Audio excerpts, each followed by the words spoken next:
Hello student, आज हम देखेंगे क्लास 10th का पहला चैप्टर वास्तविक संख्याएं स्टार्ट करने वाले हैं, जिसे बोलते हैं इंग्लिश में नेचुरल नंबर। तो चलते हैं वीडियो को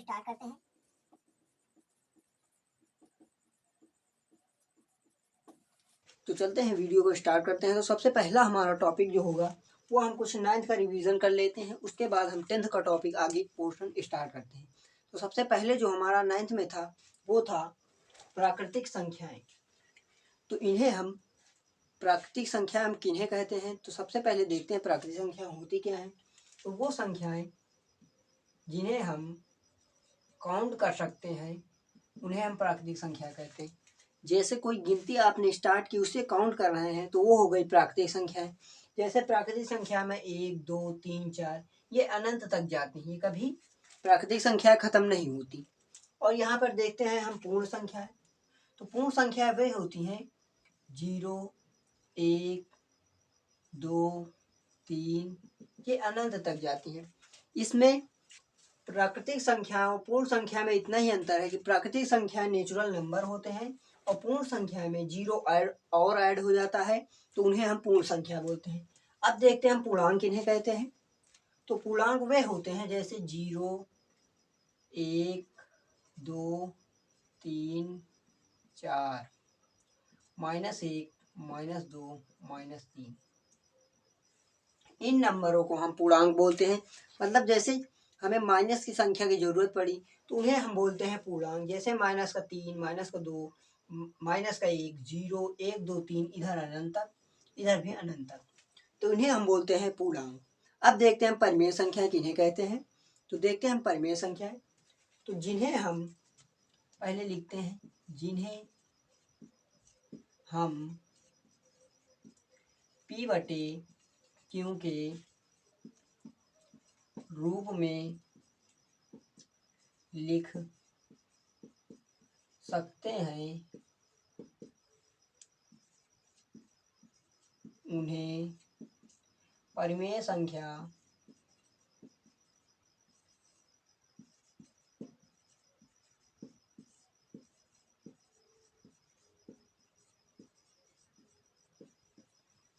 तो जिन्हें हम P/Q के रूप में लिख सकते हैं उन्हें हम परिमेय संख्या बोलते हैं। जैसे कि यहाँ पर हमने लिखा 2/3, तो ये एक परिमेय संख्या है। और भी एग्जाम्पल ले लेते हैं, जैसे 5/4, ये भी एक परिमेय संख्या है। 6/8, ये भी एक परिमेय संख्या है। तो अब देखते हैं हम अगला टॉपिक। तो अगला टॉपिक हमारा है अपरिमेय संख्या। अपरिमेय संख्या हम किन्हें बोलते हैं। परिमेय संख्या तो हमने ज्ञात कर ली कि जिन्हें हम P/Q के रूप में लिख सकते हैं उन्हें परिमेय संख्या कहते हैं। अपरिमेय संख्या जस्ट उसी का उल्टा होगा, जिन्हें हम P/Q के रूप में नहीं लिख सकते उन्हें अपरिमेय संख्या कहते हैं। तो देखते हैं इसकी डेफिनेशन लिख लेते हैं पहले। तो लिखते हैं जिन्हें हम P/Q के रूप में नहीं लिख सकते हैं,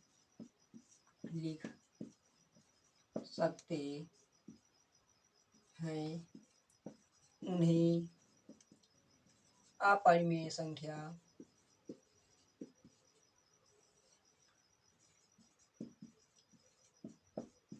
कहते हैं। तो यहाँ पर देखते हैं अपरिमेय संख्या का उदाहरण। तो यहाँ पर जैसे √3/2, तो ये हमारा √3/2 नहीं लिखा जा सकता। तो इसका मतलब ये √3 एक अपरिमेय संख्या है, √2 भी अपरिमेय संख्या है, √5 भी अपरिमेय संख्या है, और यहाँ पर 22/7 भी परिमेय संख्या है। परंतु यहाँ पर जो पाई होता है वो होता है अपरिमेय संख्या, क्योंकि 22/7 तो ये पूर्णांक के रूप में लिखी है। तो यहाँ पर, लेकिन यहाँ पर एक बात और गौर करने की चीज है, ये तो दोनों होंगे, ये अंश होगा, ये भी होगा पूर्णांक, और ये जो हर होगा ये होगा पूर्णांक। माइनस में आए प्लस में आए उससे हमें कोई लेना देना नहीं, पर यहाँ पर दोनों पूर्णांक होने चाहिए। तो यहाँ पर हमारा ये हो जाता परिमेय संख्या है, परंतु यहाँ पर ये जो √3 है ये एक पूर्णांक नहीं है, पूर्णांक नहीं। दो तो पूर्णांक है, पर √3 पूर्णांक नहीं है, इसीलिए यह एक अपरिमेय संख्या है। तो अब देखते हैं हम वास्तविक संख्या किन्हें कहते हैं। तो वास्तविक संख्याएं वही होती हैं, वास्तविक संख्याएं सभी गिनतियों कहते हैं। आज तक हम जितनी गिनतियां पढ़ते हैं उन्हें हम वास्तविक संख्याएं कहते हैं। तो देखते हैं हम अगला टॉपिक। तो यहाँ पर हमारा वास्तविक संख्याएं में सबसे पहला हमारा टॉपिक जो है क्लास 10th में, वो है यूक्लिड विभाजन प्रमेयिका। तो पहले इसे हम समझते हैं, उसके बाद हम इसे करते हैं। यूक्लिड विभाजन प्रमेयिका क्या होती है, पहले हम देखते हैं। ये 3 हमने भाग दिए हैं, इन्हें हम पहले कर लेते हैं। तो यहाँ पर 5 3 15, तो यहाँ पर 1 बचा। यहाँ पर कर लेते 6 चौको 24, यहाँ पर 0 हो गया। यहाँ पर देखते हैं, यहाँ पर हमने यहाँ तो अंदर बड़ी संख्या ली, बैब ली, तो यहाँ पर ये तो हो गया। परंतु यहाँ पर हमने बैब बड़ी संख्या ले ली, तो अंदर भाग कैसे जाएगा। तो हम पहले पढ़ते हैं पहाड़ा 9th का। तो 9th का पहाड़ा पढ़ेंगे तो 9 1 का 9, 9 2 18। तो यहाँ पर 9th का पहाड़ा हम 0 भी तो पढ़ सकते हैं। तो 9 0 0। यहाँ पर हमारा शेषफल जो आया वो आया 8। तो यहाँ पर सबसे पहले हम 16 को क्या लिख सकते हैं, 16 को हम लिख सकते हैं 5 गुणे 3 प्लस 1। 16 को हम ये लिख सकते हैं, और 24 को लिख सकते हैं हम 6 गुणे 4 प्लस 0। और यहाँ पर हम 8 को लिख सकते हैं 9 गुणा 0 प्लस 8। जब 9 से 0 को गुणा करेंगे तो 0 आएगा, और 0 में 8 जोड़ेंगे तो हमारा 8 आ जाएगा। तो इसका मतलब हमने इसका भाग सही दिया है। तो अब देखते हैं हम कि इसमें से कंक्लूजन क्या निकलेगा। तो यही है यूक्लिड विभाजन प्रमेयिका। तो स्टूडेंट, हमारा जो यहाँ पर जो ये होगा भागफल,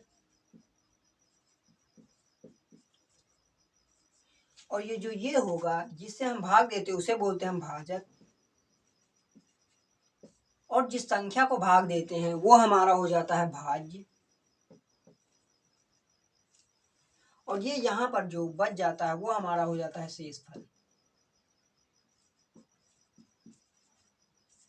तो इसे हम लिख के आ सकते हैं, भाज्य को प्रदर्शित करते हैं ए से, और यहाँ पर भाजक को प्रदर्शित करते हैं बी से, और यहाँ पर इसे प्रदर्शित करते हैं क्यू से, और यहाँ पर शेषफल को प्रदर्शित करते हैं आर से।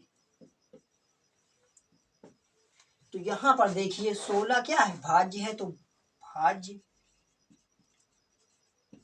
बराबर यहाँ पर 5 है भाजक, तो भाजक गुणा।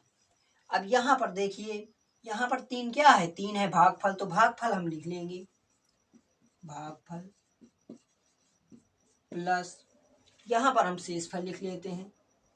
यहाँ पर एक शेषफल आया है ना, तो यहाँ पर शेषफल लिख लेते हैं शेषफल। तो यहाँ पर भाज्य को हम प्रदर्शित किससे करते हैं, ए से, भाजक को प्रदर्शित करते हैं बी से, और यहाँ पर भागफल को प्रदर्शित किससे करते हैं, क्यू से, और यहाँ पर शेषफल को प्रदर्शित करते हैं हम आर से। तो ये हमारा यूक्लिड विभाजन प्रमेयिका आ गया। यूक्लिड विभाजन प्रमेयिका।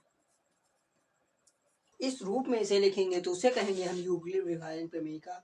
तो सबसे पहले इसके आगे देखते हैं। तो यहाँ पर जो ये आर होगा ये कभी भी बी से बड़ा नहीं होगा। तो यहाँ पर लिखते हैं आर हमेशा बी के छोटा रहेगा, और जो आर होगा वो 0 भी हो सकता है, 0 से बड़ा भी हो सकता है, 0 से 0 भी हो सकता है, 0 से बड़ा भी हो सकता है। तो यहाँ से हमारा कंक्लूजन जो निकला वो निकला हमारा कि 0 से बड़ा हो सकता है आर, और 20 तक नहीं जाएगा, 20 से छोटा रहेगा। स्टूडेंट, हम देखेंगे यूक्लिड विभाजन प्रमेयिका। तो सबसे पहले यहाँ पर दिया हुआ है 2 धनात्मक पूर्णांक ए और बी दिए रहने पर, मतलब जो 2 धनात्मक पूर्णांक ए और बी दिए रहने पर ऐसी अद्वितीय पूर्ण संख्याएं क्यू और आर विद्यमान है। मतलब जो पूर्ण संख्या क्यू और विद्यमान है, यहाँ पर धनात्मक पूर्णांक ए और बी क्या है, यहाँ पर धनात्मक पूर्णांक की बात हो रही है, तो यहाँ पर 1 2 3 4 यहाँ पर अनंत तक धनात्मक पूर्णांक रहेंगे। और पूर्ण संख्याएं Q और R ये हो सकते हैं 0 1 2 3 4, ये भी अनंत हो सकते हैं। तो यहाँ पर जो हमारा कंक्लूजन निकल गया है यूक्लिड विभाजन प्रमेय का, वो निकल के आया A बराबर BQ प्लस R, जहाँ पर 0 R के बराबर हो सकता है, R से बड़ा हो सकता है, और यहाँ पर R से बड़ा B भी हो सकता है, R बीच में ही रहेगा। R मतलब कभी B के बराबर नहीं आएगा। R 0 से बड़ा रह सकता है, R 0 के बराबर भी हो सकता है। तो यहाँ पर यूक्लिड विभाजन प्रमेय का समझ लेते हैं। अब देखते हैं हम इसके उदाहरण।